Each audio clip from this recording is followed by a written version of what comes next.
right! Woo! Good job, girls! Isa lang ang makakapasok sa top 9. Kaya naman, Clash Panel, your decision, please. Alright, may binigay sa akin na special information na ang makakabalik sa top of the clash starts with the letter V. Mahirap yan, ha, Opa. May idadagdag ako. Yung name meron din letter E. Uy! Opa! Mahirap pa rin.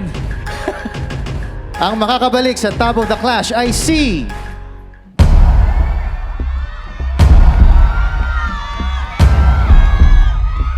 Violet.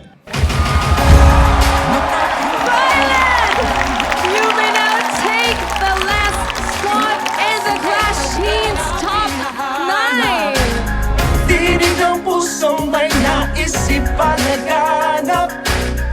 Himig na, hindi na, paaawat pa. Haharapin ang laban.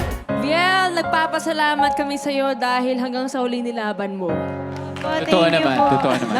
Alam mo, Viel, sa totoo lang nakaka-relate ako sa'yo kasi may nangyari din sa akin ganyan. Pero ang importante ay, of course, yung kalusugan mo. Please take care of your health. Yes po. Especially your voice kasi puhunan mo yan. Ang ganda-ganda ng boses mo.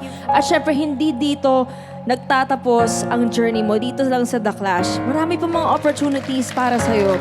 Alright, sa ngayon, dito muna magtatapos ang iyong Clash journey. Pero katulad nga ng sinabi sa ibang na-eliminate, wag mawawalan ng pag-asa dahil may online voting sa The Clash Teens. Kaya naman, Clash Nation, pwede nyo pa rin iboto si VL by simply scanning the QR code na nasa inyong mga screen. So keep on voting dahil may malaking sorpresa na naghihintay sa makakakuha ng pinakamaraming votes. Thank you po. Thank you po. Yes! Alright. Palakpakan po natin ulit si Viel.